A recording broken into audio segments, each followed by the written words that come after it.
Hey, this is Jason Overcome Redman. Thanks for tuning in to the Overcome and Conquer Show. If you love this show, we want you to do us a huge favor. Go to iTunes, subscribe, leave that 5-star review, leave a comment, and most importantly, share with your friends, because sharing is caring.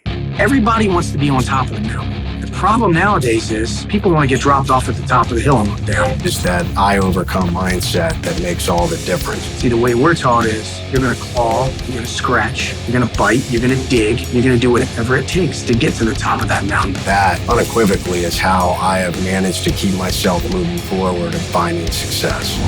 2 SEALs, 1 mission. The Overcome and Conquer Show. And welcome back to the Overcome and Conquer Show. I got to tell you, there is a whole lot of awesomeness in this studio today. I mean, it's hard to move with the amount of awesomeness in here. So I can't make a SEALs. I've never been able to do. I've never done that before. Just stop that. You're doing Stop that. Yeah, just quit while you're ahead, man. But we are honored to have another team guy brother with us today. And today's going to be a fun show, man. 3 SEALs, 1 mission. To talk a bunch of shit. You know what the mission is, but we can't talk about it right now. Yeah, Woo! yeah. Not on air, gentlemen, not on air. But yeah, man, I tell you what, the new Overcome and Conquer show has been just crushing it, driving forward. This has been a lot of fun. And we're just going to continue that, obviously, with our guest today. He is an awesome individual. He is a fellow teammate. He was born in the great state of California, and he's done a lot of things. I got to tell you, he came from a military family, and it inspired him to go into the military. He was a Marine.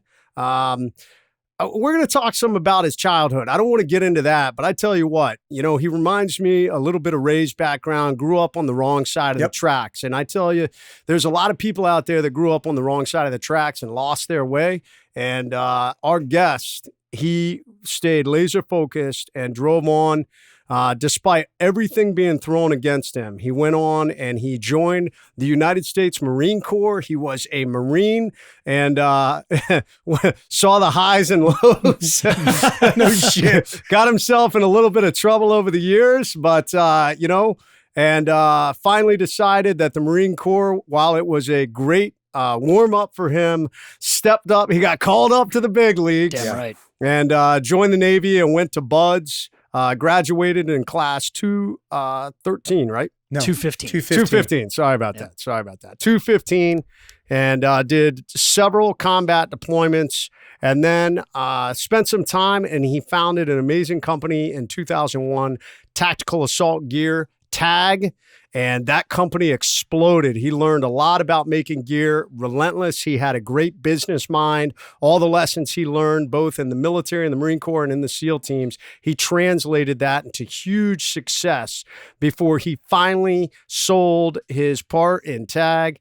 And now he is driving forward, doing what he loves, finding success with his passion with motorcycles, and recently launched his new company, Rugged. And we are going to be talking about that along with, he's a published author. He wrote the book SEALs, U.S. Navy's Elite Fighting Force. As a matter of fact, that. I was going to say, in the SEAL teams, you actually have to have a book. You know, I make fun of all my Army friends. I've got 2 in the works. 2 in the works. Nice. So...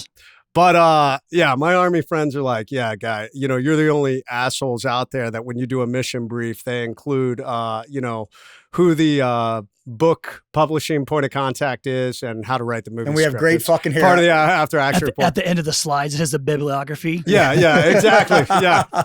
And there's all a your shelf. Sources There's a shelf of Copenhagen and hair gel as you step out of the platoon space. You had me at hair gel. But he truly is an amazing individual, guys. He tells it like it is. He is a leader. He is a warrior. He is a businessman.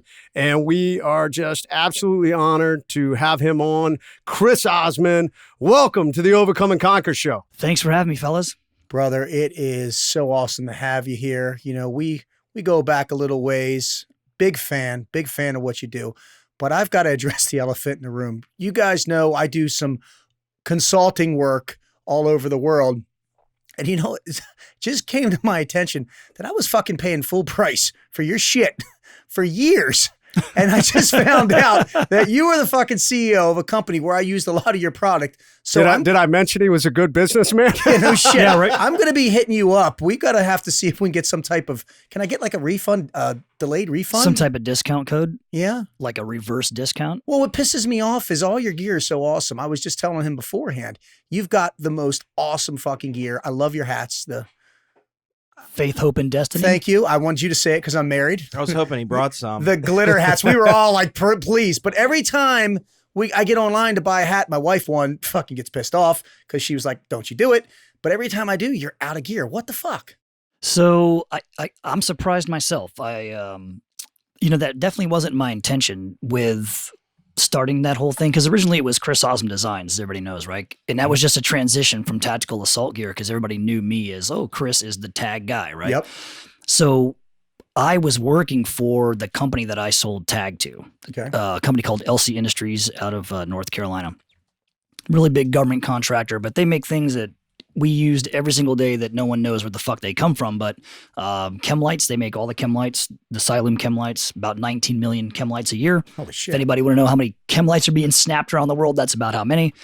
The 5-gallon jerry can, water jugs, all the spoons that go into the MREs and stuff like that. So that company wanted to get involved in manufacturing on the nylon side of the house. And I had gone there many, many years ago, like 2009-ish, to ask them to sell my product and get them to sign up as a dealer. And by the time I had left and they were dropping me off at the airport, they asked, hey man, instead of us being a dealer, would you consider selling the company to us and you coming to work as a vice president? And I was like, sure.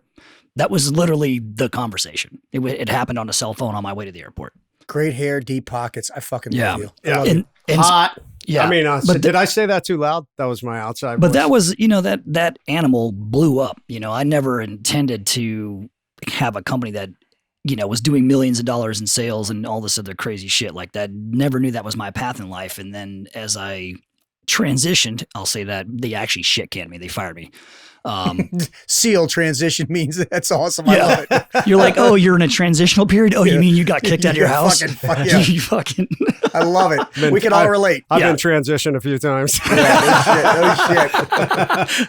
So, as I had just started, Chris Osman Designs is just a side business because I ride motorcycles a lot. And to me, all that nylon shit that I see, it's the same as making a Molly dump mag pouch or something like that. I was like, it's nylon sewn into a rectangle instead of it attaching to an armor carrier. It's going to attach to my handlebars. And I just started making stuff as a side hustle to keep my mind entertained. And then I got fired from LC Industries because I was making my own product, even though they were making it for me. They were the OEM. So it just, they basically hated me. I hated them. They shit canned me. Yeah. And then, with Rugged, my whole goal in life was to never, ever, ever become what I became in tech. It consumed my whole life. I mean, it was 7 days a week, fucking, no sleep, no rest for the wicked type thing. And, I just don't want to become the that.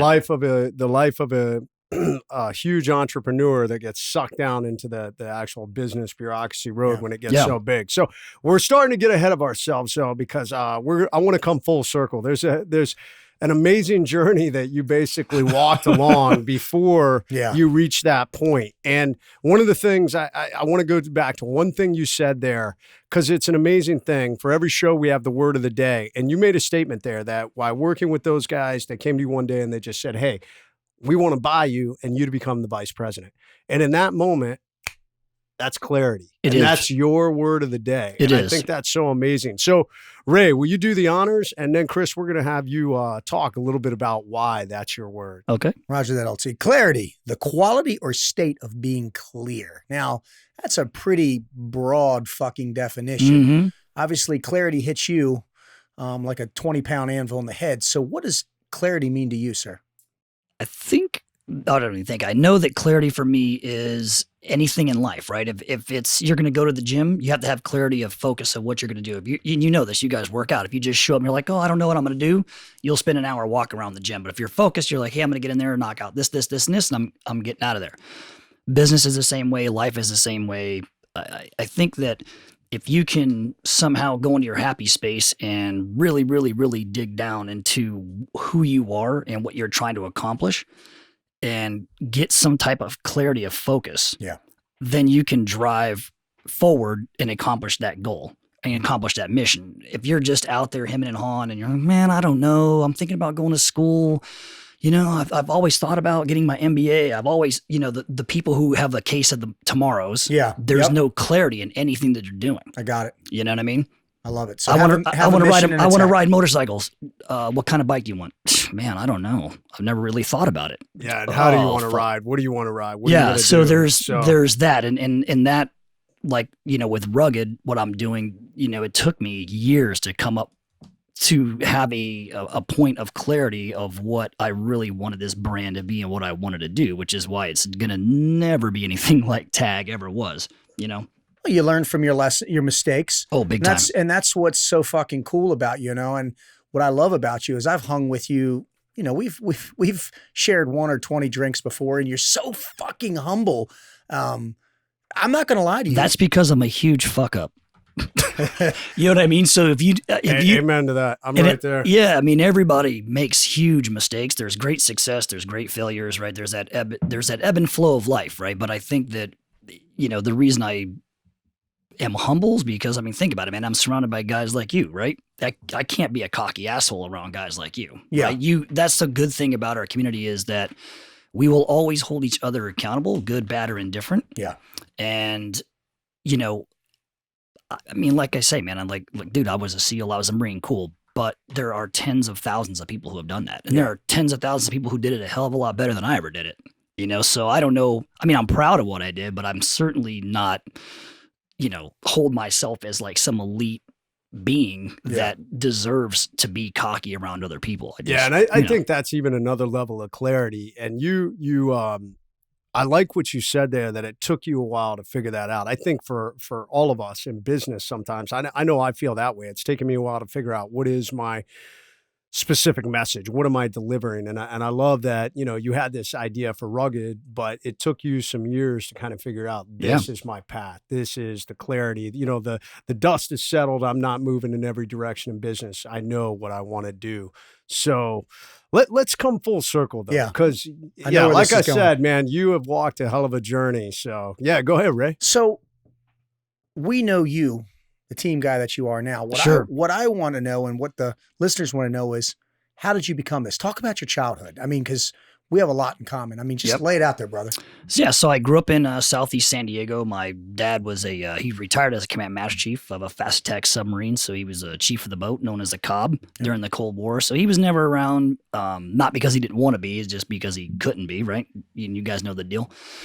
And, you know, he's deploying, doing his thing. And, you know, our family didn't have a lot of money. I mean, you know, think about E5, E6. My brother was born when they were 17. So that means mom was pregnant at 16. I come along right behind them, you know, the traditional Catholic twins. And, you know, they were stationed in San Diego and we were living in Imperial Beach at the time. And my dad and my mom applied for a like low income housing, right? I think. And back in the 80s, which most people don't realize is, you know, home prices were low, but the APR, the borrowing rate was huge. So I remember them being excited and like celebrating because they had a 17%. Holy fuck. Yeah. And a lot of people would have like, you know, 17%, 12%, 20%. It was crazy amount of interest rate, right? So they apply for this housing and we move into this neighborhood, Southeast San Diego. And it was right behind Morris High School. It's pretty famous for that area. And it's Skyline Drive is like the main thoroughfare through there, which then dumps into the Lincoln Park area. So that's where I grew up. So all of a sudden, like, we just move in the middle of the night. And the next day we're, you know, this is 1984 and I'm in grade school and, you know, the community around it was all low income. You know what I mean? I don't think my parents had the wherewithal to look ahead and say, "What, you know, why are the houses so cheap here?" Yeah. Or, "Hey, have you guys? Hey, this is a great deal." Yeah, this is really a great deal. Have you guys actually got in the car and drove around there with the windows down at night to hear the gunfire? Probably not. So we move in and it's a brand new house, and you know, just we're literally like smack dab in the middle of San Diego's urban gang problem. And it was right the year that crack cocaine hit the streets. This is 84. And this like gang violence just erupted. everywhere. So we were like literally living right in the middle of it. And I'm just, white boy Chris walking to school. And, where I came from was a diverse neighborhood. It was, Hispanics, Asians, white kids, we all kind of like lived in this apartment complex. So I never thought anything different. It's like, oh, everybody's my friend. Then I get out there and I'm like, no, dude, they fucking hate you because you're a white kid. And they think that you're of privilege. They think that, you're better off in life than they are. And then it's just, it's like fist fight on the daily, right? People start picking on you. And I didn't really understand what was going on. So I had a kind of a hard time adjusting to that. And then I got into taking martial arts like Taekwondo, and that really helped boost my self-confidence. And about maybe a year or so into that, some kids started like wanting to fight me and pick on me on the playground. And I just went unleashed the beast, so to speak. It started beating people's ass. And I was like, whoo, this is pretty awesome. And I'm like, Mikey like. Yeah, I like that. My fist in your face felt pretty goddamn good. Yeah. And so there's also a stress relief in that. People who have been in fist fights is pretty awesome. There's that crazy surge of adrenaline. And if you're not the one getting your ass kicked, then it feels pretty good. If you're on the receiving end, it sucks. But, in that I learned to just stand my own ground and to fight for myself and fight for what I believed in. And that was it. And I just refused to be a victim and just go, oh man, walk with my head down to school and do that. A lot of kids just live the life of cowardice. And I'm like, fuck that. I'd rather get my ass beat than have somebody know that they control my thoughts and they control my life. And I'm not going to walk on the other side of the street. I'm going to walk down the center of the street. And if you want some, I'm here to give it to you. So did you choose the path of going into the martial arts, or did your dad encourage that? Did somebody in your family? What led you down that path? Watching like Kung Fu theater movies and Bruce Lee and all that. And I was, seeing that. And when I was a kid, my dad brought home First Blood, the original one. Nice. We stole the VHS tape John off Jay. John. And I'm like seeing this dude jump off cliffs and sew himself up and stab motherfuckers. And I'm like, I want to do that, Dad. How do I do that? Your dad did not steal it. We know that in the SEAL teams, we never steal anything. He borrowed it. We acquire it. That's true. We acquire it. What's that saying? Gear adrift is indeed a gift. Yeah. That's right. Holy fuck, I haven't heard that forever. Because back in the day, pre 9/11, we didn't have the budget we used to. So I can't tell you how many times it was like, hey, new guy, go acquire this. Yeah. Or you'd see somebody shit laying there and you would look everywhere and you're like, I don't see initials or a social. I'm taking that shit. So, and how often was it that it would be like, hey, whose gear is this? It's yours. Go ahead and take it. You just answer your own question. I love it. Fuck.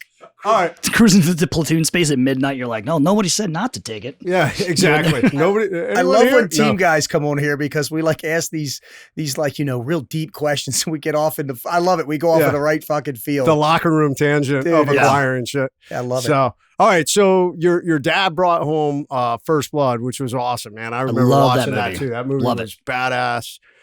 Fired me up. So that kind of started you on this journey. So did you go seek out a dojo, or did you say, how did you? My the path, or I say the path, the route that my parents took to work. My dad, where they drove by, there was this guy's Taekwondo studio a couple miles from the house, and I just said, "Hey, Dad, I want to go in there. I want to take Taekwondo." And he was like, "Okay, as long as you walk to your classes, then you can take it."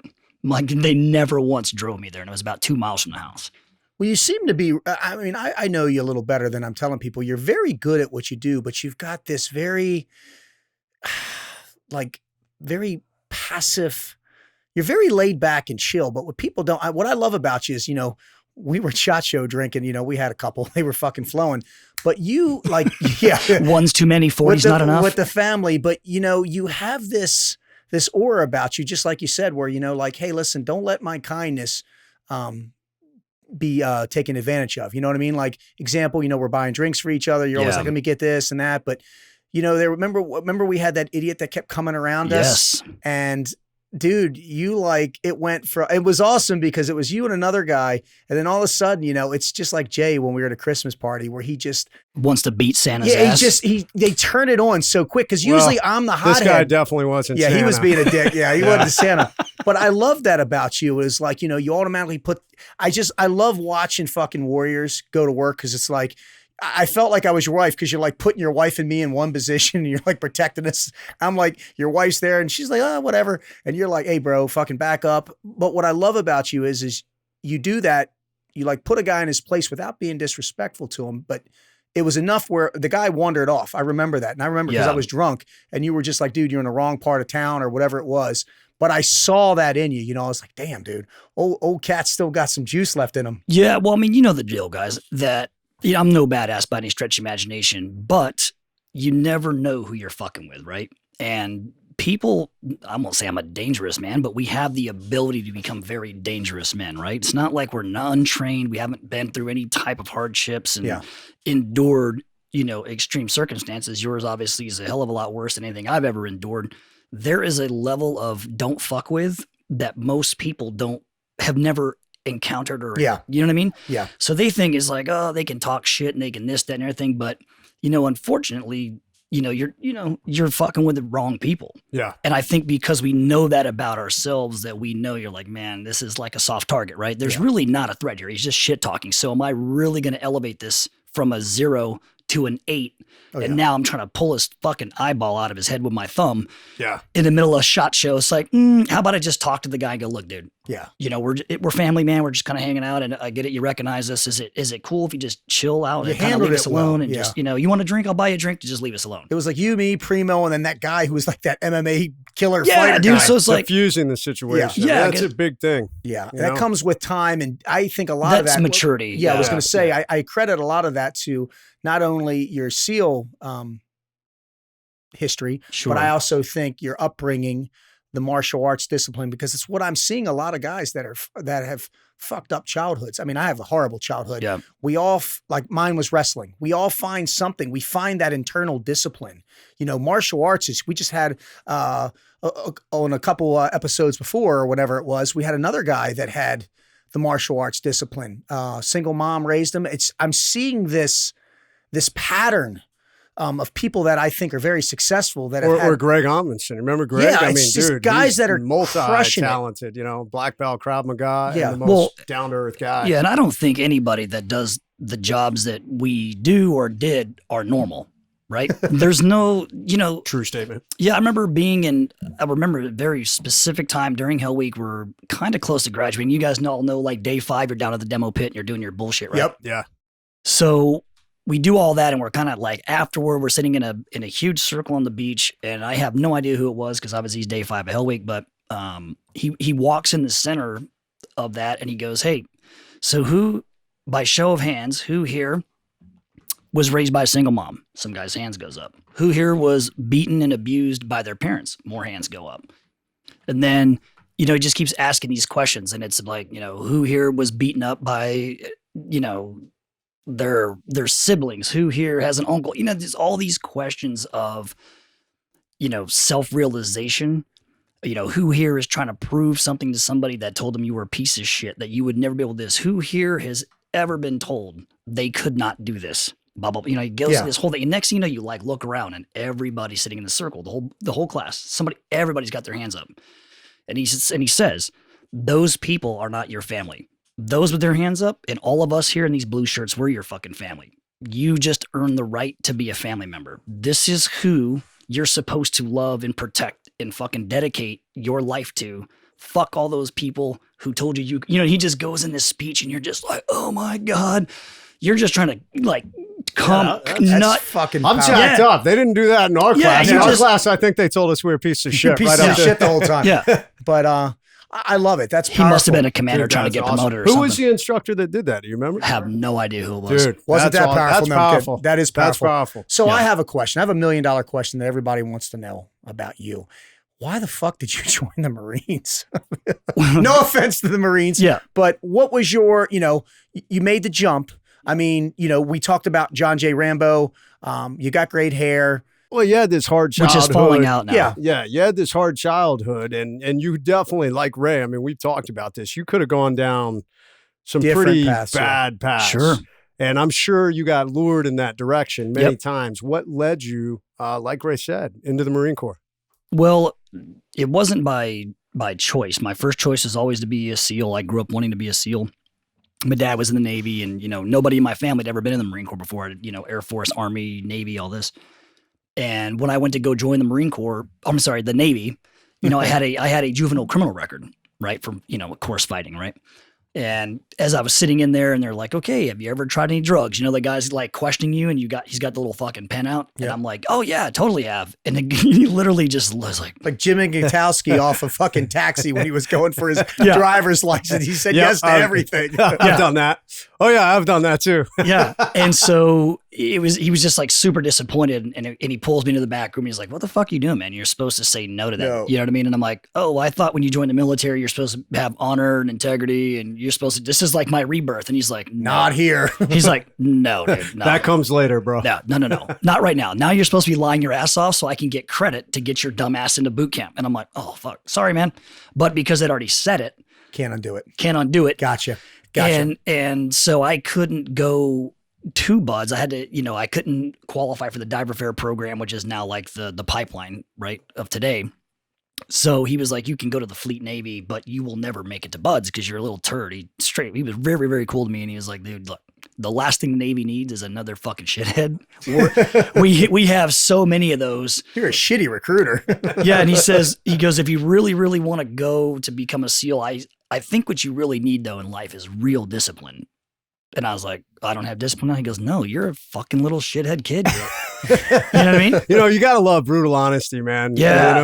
I love it. I love people that are brutally honest. I can't stand it to beat around the bush. So, I mean, you got to respect that. I Did do. that light a fire in you? It was like the shock, like, wait a minute, my brother, my mom, and my dad aren't the only one who think that. I thought they were just fucking with me. They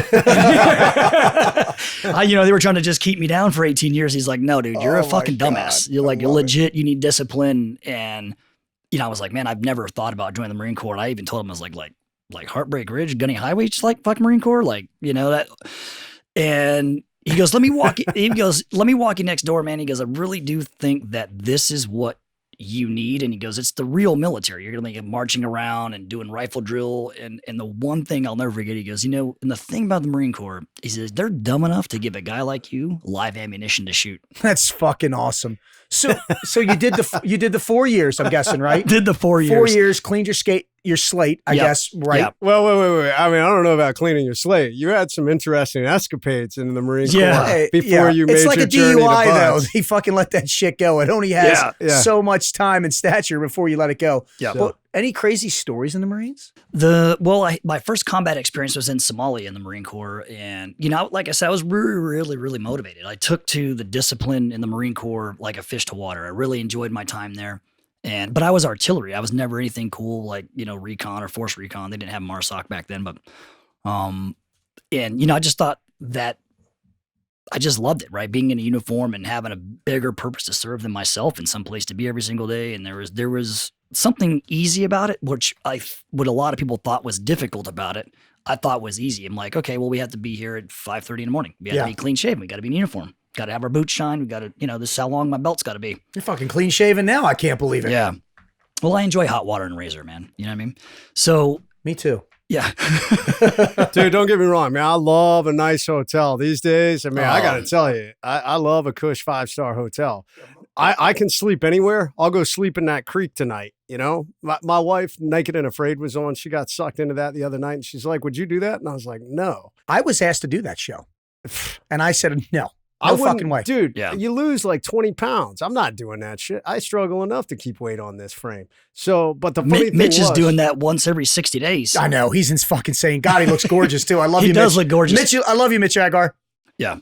Yeah. So, but that's the thing. Yeah. You know what? You know how to be hard when you need to be. So what made you make that jump, or what led you down that road to make that transition? And did you transition straight out of the Marine Corps? Did you get out of the Marine Corps and then decide I'm going to join the Navy? I got out of the Marine Corps and had to join the Navy. So I get hit up all the time through DMs and, oh, hey man, I'm going to do an inter-service transfer like you did. I'm like, no, there's no such thing. There's that rumor that you can do an inter-service transfer and just leave one branch of service to the other. But I can assure anybody listening, that's not going to happen. So, that dog don't hunt. It does not. I screened for battalion recon when I was in artillery, passed everything. I came in first place, but I just couldn't go because my MOS wouldn't allow me to leave and go to reconnaissance.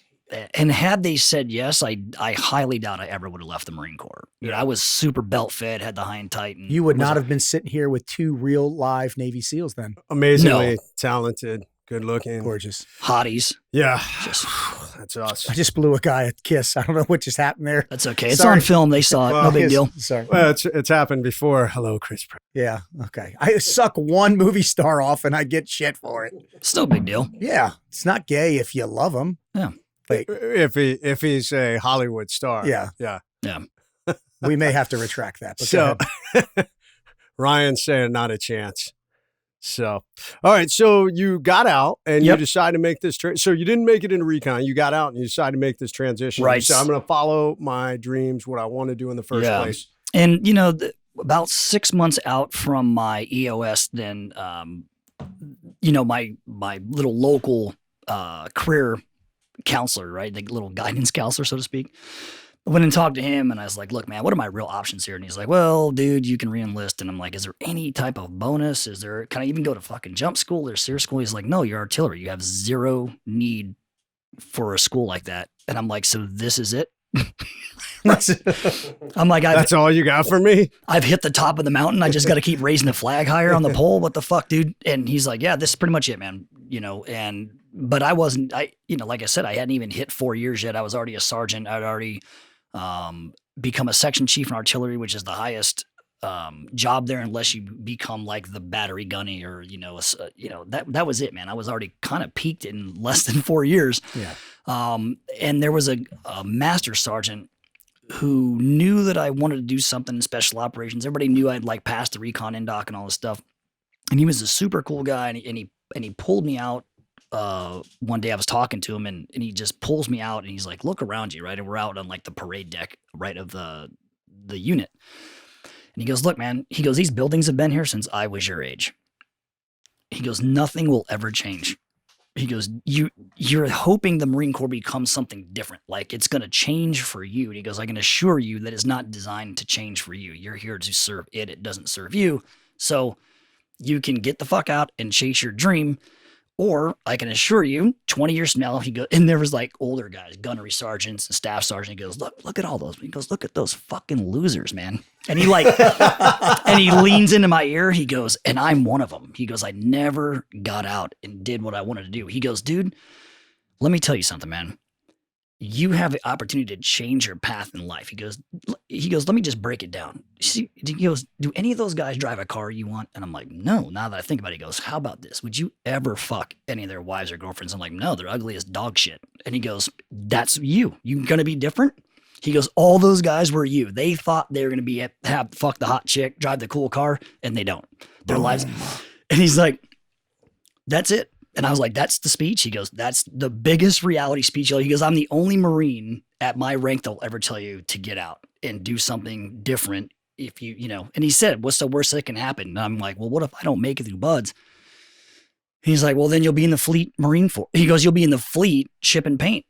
He goes, that's a shit job. You'll never know if you don't go. Life is so much like that. So many people sit idly by watching life passing by, looking around, and if they just took a step and they looked at, the schlubs next to them. Sure.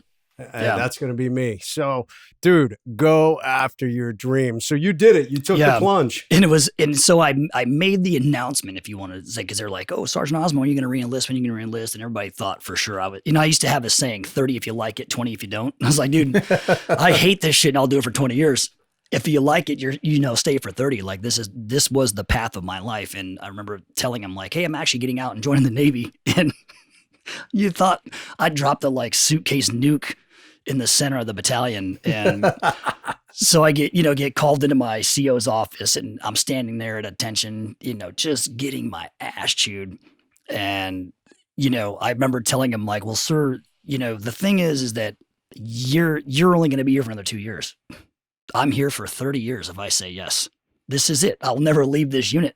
You know what I mean? I may get stationed at a different, artillery unit. But what the fuck does that even mean?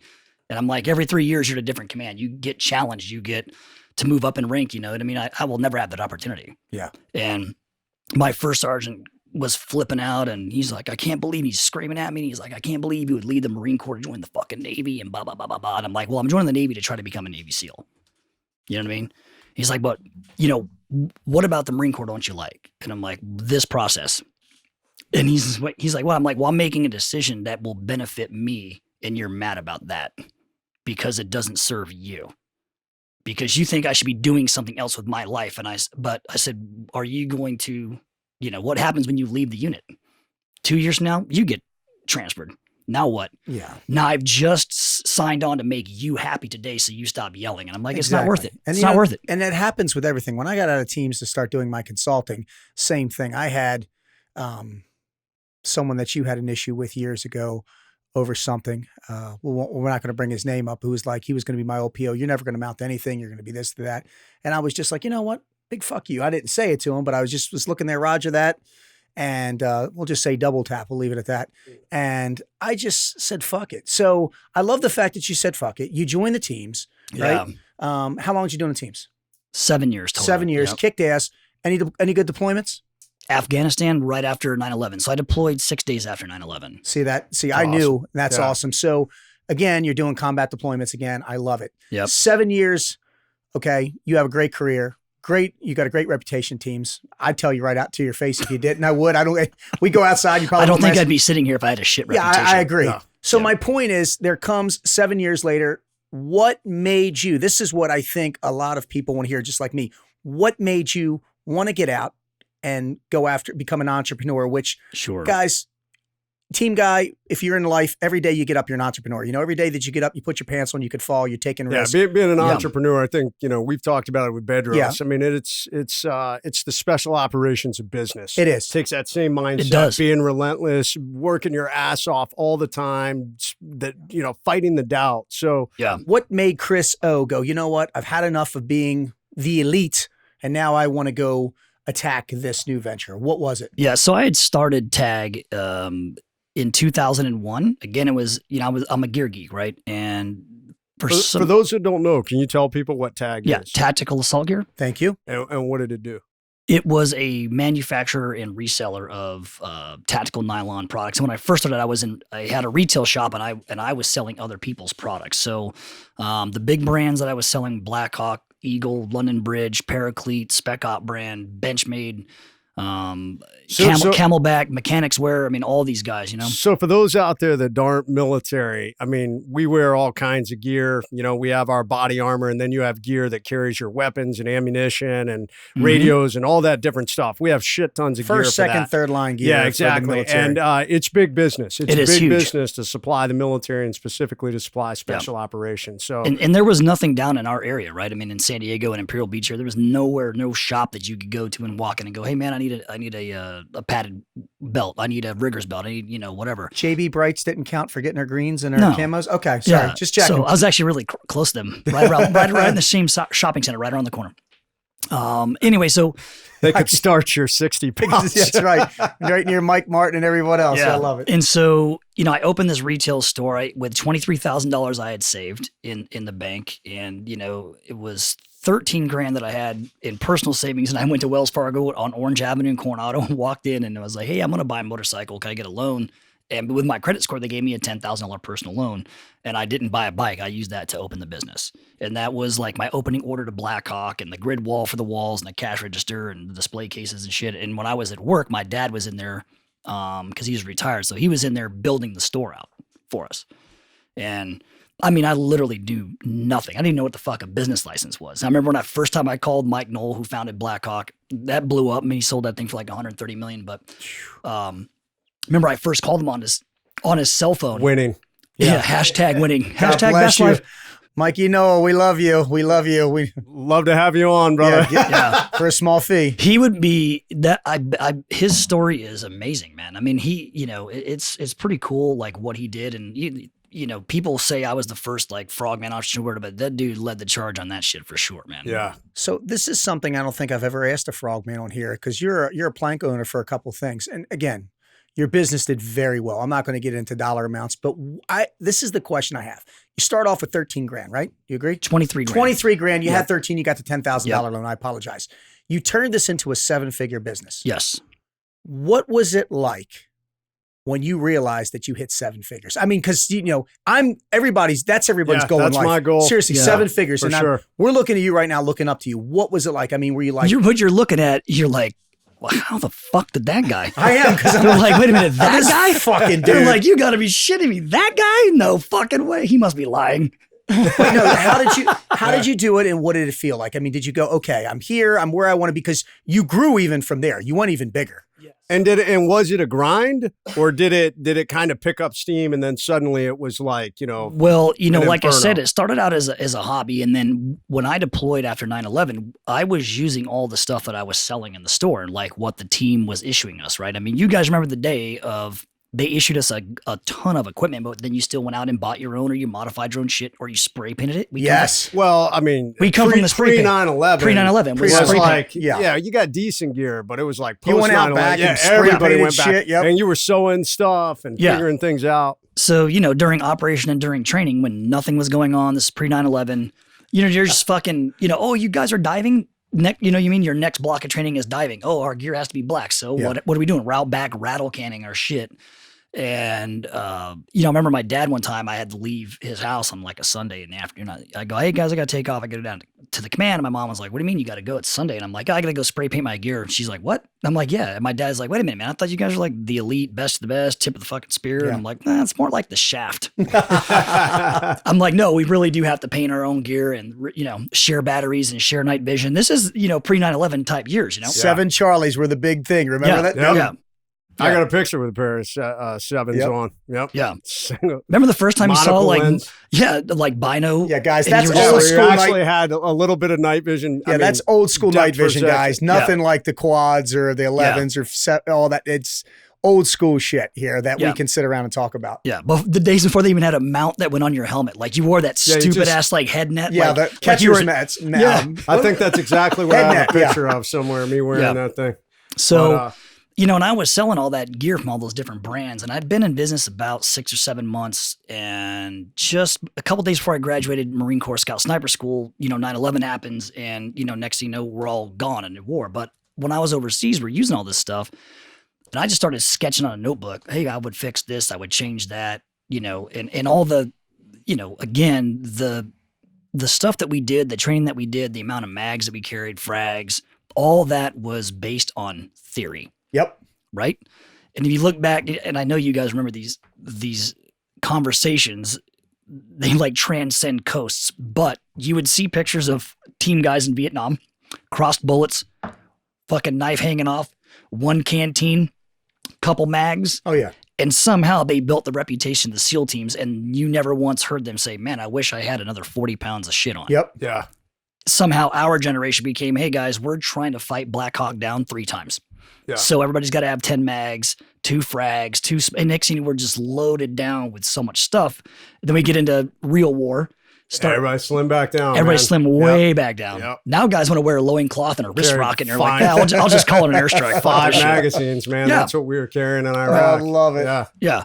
And, so when I came back, I wanted to change the gear that I was already buying. So I started calling around the companies, hey, would you guys consider making me 50 of this? Would you? And no one said yes, and, and not because they didn't like me or whatever, but you think about the volume of the time, their businesses are now exploding too. So I'm Yeah. like, oh, hey man, can I buy 50? And they're like, hey man, we're selling it's low 50 of that an quantity. hour. You know what I mean? So, I didn't have the finances to just bankroll, a $30,000 purchase order for an idea, So what was that timeline that you finally decided, well, I'm going to start making my own stuff? What was that timeline real quickly from that to where you actually sold the company?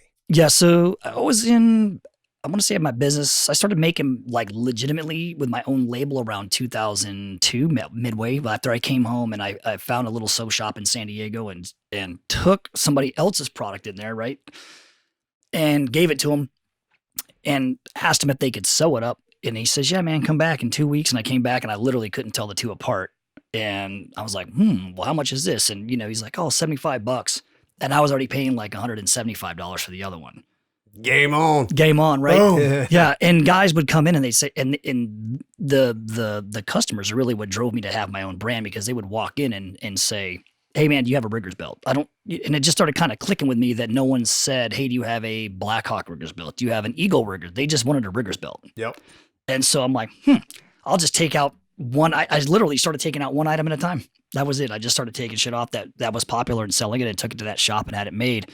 And it got to the point where I needed to sell, manufacture and control my own costs. And so I opened up a 1,000 or 1,200 square foot little box and had a couple sewing machines in there and, 200-foot extension cords plugged into the bathroom. We didn't have electrical in the building. And, guys were just sewing up stuff for us, and we would just hang it in the store and sell it. I love it. So you built this multi-million-dollar company. Can we agree on that? Yes. You sell it. Yes. Boom. Now you own a new company. Can you talk about that real quick and what your mission is with that? With Rugged? Yeah, with fucking Rugged. Yeah. So I keep saying yes. Rugged.com. Yeah. That's right. Sorry, baby. see, that's called a plug. I just plugged you. Thank you. You can charge me. I'll charge you after. I'll take out the other plug later. That's and called marketing. keep Yeah, that one. marketing. Yeah. That's a marketing plug, not a.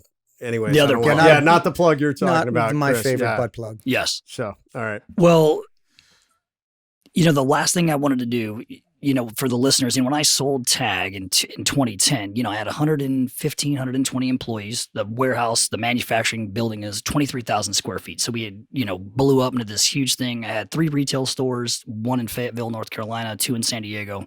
It was, 175 dealers around the world. And it just was this crazy monster, this crazy animal. And it literally overtook my life. It consumed my entire life. And, as I sat back thinking about doing gear, I wanted nothing to do with it. I really wanted to retire out of the industry. Yeah. But I have the same cell phone number. I've never changed it since like 2002. But the phone rings. Hey, man, I want to buy 100 of this. Hey, can you do this? And I'm like, yeah, I'm kind of retired. My wife was like, obviously you still love it. You talk about it, Which is a great lady. I don't cut you off. I love your wife. I met her Thank you. finally. I love your wife. Great energy. Yeah, Roz is amazing. Yeah, we got to get the families together. But yeah, I didn't mean to cut you off. But whenever Sure. you talk about dynamite, ladies, I got to throw my 2 Yeah, cents in. she holds me accountable, man. She's Fuck like, yeah, she does. She doesn't seem like she, the long-haired admiral like we talk about. She Yeah. doesn't look like she puts up with anything. To be married to people like us, and I can say you got to have I said, bitch, you got to have a strong woman because Yeah. don't cut that out, bitch, because my wife will kill me. They're Spartan queens, man. Yeah, Yeah, I love that it. you- I love Absolutely. it. It's a great. I Fuck said that yeah. same thing in my book. She was a Spartan wife. Yeah. So what led you to create Rugged? What are you doing now? How do people Sure. find you? How do they get your gear? And Yep. why are you making rugged gear? I just like tactical nylon. I don't know. It's a passion of mine in my life. I hate to say that I'm good at it, but you I'm say you- decent at it. Would you say you have a fetish? I was thinking the same fucking thing. You're like, Yeah. I like the probably tactical nylon. Now that I you've got said a little it, excited I think about I that. probably Are do you have going a to fetish. make? nylon. Is there lingerie in tactical I nylon? could. So People would buy that shit. An I adjustable, challenge you. an I adjustable challenge cock ring you. Yeah, adjustable cock ring. with Velcro on it. I love it. Yeah. Dude, this is cutting Quick edge that's shit. release. definitely in your discomfort zone. Yeah. Quick release on there. I mean, it's all the same stuff. It's just different products. So I didn't want the big thing was that I really identified a gap in the industry, right? All of us in that space have crazy ass retail prices only so they can give dealers 40 to 50% off. And I'll use a brand name that everybody will recognize, 511, right? Okay. None of it's made in America, but it's a huge brand. They probably do a little over 400 million a year in sales. But when I was a 511 dealer, I would get their product at 50% off. So whatever price you see online or any price you see in the store, a dealer of 511 is buying it at 50% off that price. But 511 is still making a killing off of it. Yeah, so Landed, their 511 pant that everybody's familiar with is probably around 14 to 16 bucks. What do they But- sell it for? Well over 50, probably over $60 at this point. Woo. Yeah, with Yeah. all the markups. And, Yeah. Yeah. But they use that, but it's not to their fault or any business's fault, right? There has to be revenue generated to create marketing, to create branding, to go to the SHOT Show, to fucking fly to a meeting, to hire all these sales reps, to have people in there taking all the orders, to do, you know what I mean? So who inevitably pays for that is the end user, not the company, right? The people who bought Tag paid for my marketing. They paid for my catalog. They paid for me to go to the fucking SHOT Show. They paid for $1,200 steak dinners. And I said, man, I've done that so many times.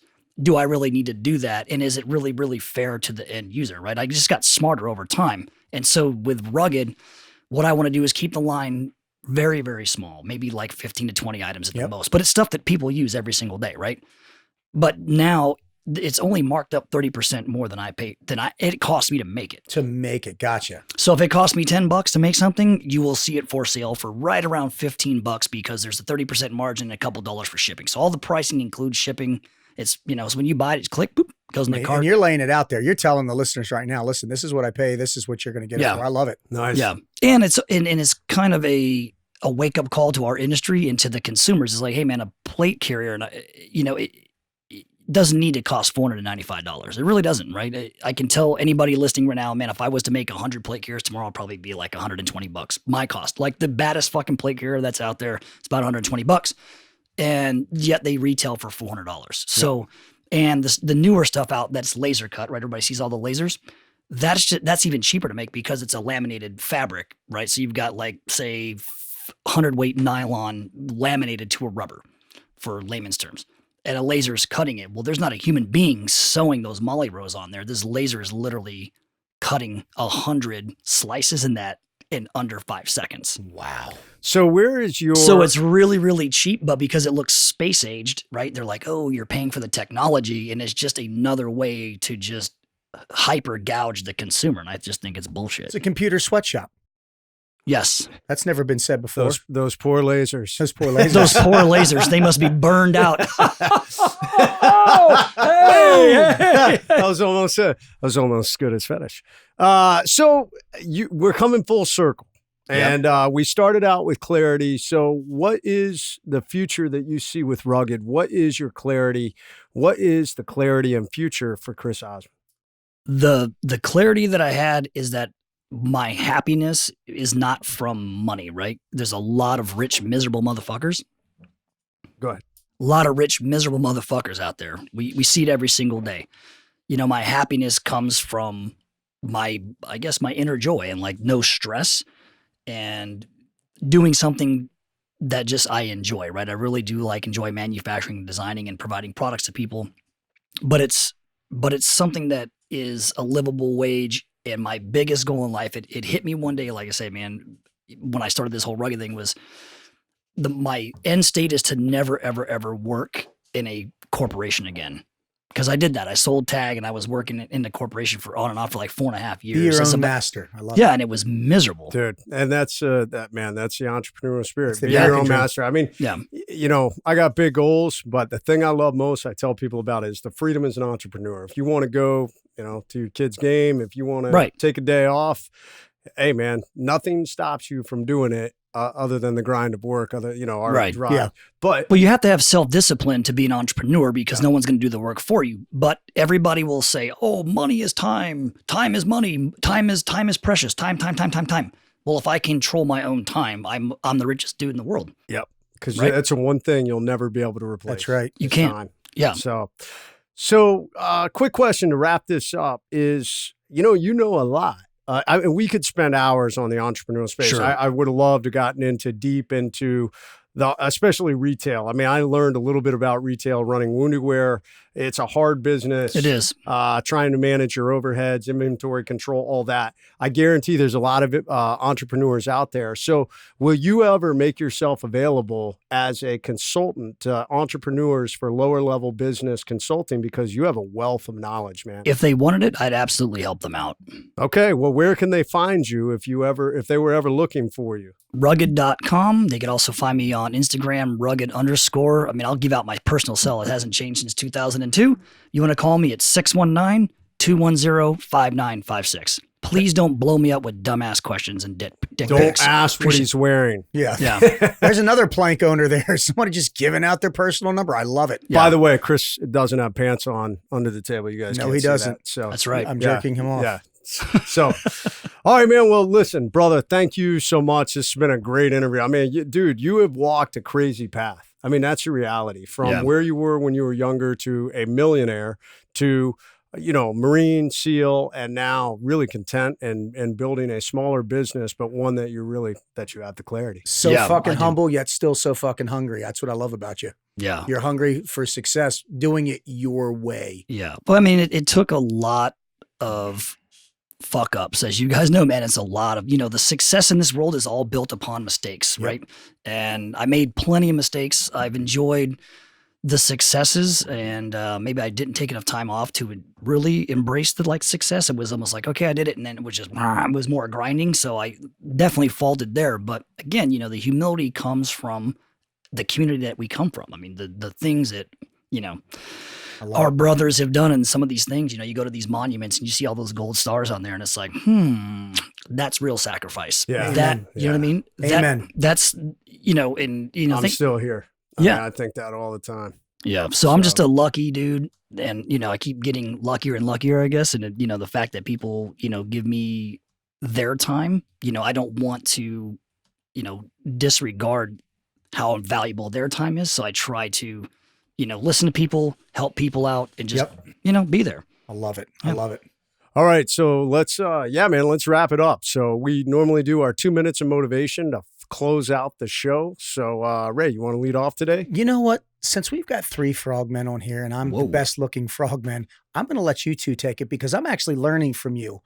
Clarity is a word that I'm still trying to master. So I want to just, you 2, I think, have got a little bit better clarity on life than I do right now. So instead of not being a bitch, I'm owning up to one of my deficiencies. Let me know. Give it to me. Give me 2 minutes of how I can better have clarity in my life. So this is just a shotgun of the word. You just stream of consciousness, Cuss, 1 yell, minute. whatever you What got. does clarity mean to Chris Osman to close out the show? And you want it directed towards you. You direct it directed towards to the the listeners. listeners, But a lot of people have the same thing. They just don't have the balls to look a man in the eye and say that. Right. Well, the first thing I would say is to own your own truth, right? Whether it's positive, negative, right? The freedom that I enjoy, right? You know, there's plenty of people who can talk shit about me or, you know, oh, this guy, that girl, whatever. But I just own it, right? If I fuck up, I just go, oh my God, man, I can't believe I XYZ. So it takes away anybody else's ability to control me. So if somebody's going to write something negative about me, they're like, yeah, but he already said that about himself. Right. So there's Love it. there's nowhere for anybody to go. Right. Yeah. Those that try to hide behind some falsetto of, you see it every single day on Instagram, right? Like people are, they take a million pictures to make sure it's the right angle. Just fucking take a picture, right? That is who you are. That's what you look like. That's what you eat. You know what I mean? You have to have a lot of self-reflection in order to be clear to be somebody else's reflection, right? You can't be fucked up in your own life and be like, it's like a marriage counselor, right? Imagine a marriage counselor who's going through a divorce. It's like, hey, it's like, come on, man. Like you're a hypocrite. Yeah, you're just a living fucking hypocrite, right? Yeah. And no one's a saint, and that's the other thing people have to understand. So I've literally snapped one day, and it clicked for me in my mind was that, hey, man, everybody is as fucked up as me, if not worse. So I will never judge another man or a woman for their sexual orientation, drug use, drinking, whatever. Just don't be a piece of shit, right? It's like, don't beat your kids that hard. Amen. Sometimes you got to choke a motherfucker out. Yeah. God bless Chris Kyle. Yeah, no shit. We love you, brother. Yeah. Amen. They love to choke people out, man. Yeah. But, be humble in your approach. But I would say be clarity in what you're trying to accomplish in your own life. You know what I mean? And fix yourself and be a continuous improvement stage and just nonstop, like, just keep doing it.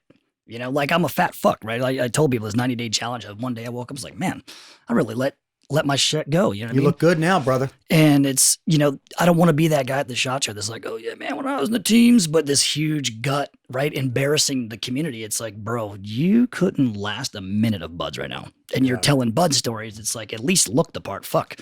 So, don't talk about it, just be about it. It's that whole, realization that you're not perfect and everybody's deficient in some way. So why not just do what you did in the teams, right? You showed up there on a mission, right? You showed up there for a reason. You were in charge of something. Well, that doesn't change when you get out of the military and somebody's not telling you to do it. Amen. Amen. Yeah, man. So that's it, brother. Damn. That nails clarity. I mean, I don't think you said it. So yeah, know thyself and drive forward. All right, man. Well, listen, brother. An honor to have you on. Once again, rugged_ on Instagram and RHUGED rugged.com. So what an awesome episode. 3 team guys together again. If only I had a microphone for that. So, all right, man, we are going to wrap it up. We have nailed this show, and this has been the Overcome and Conquer show. I am Jason Overcome Redman. And I am Ray Cash Care. And we are out. Boom. Thanks for listening to the Overcome and Conquer show. Tune in next time, and please remember to subscribe on iTunes. Please visit overcomeandconquer.com. Hey, this is Ray Cashcare. Thanks for listening to the Overcome and Conquer show. If you love the show, we want you to do us a huge favor. Go to iTunes, subscribe, leave a 5-star message, leave a comment, and share with your friends. Boom!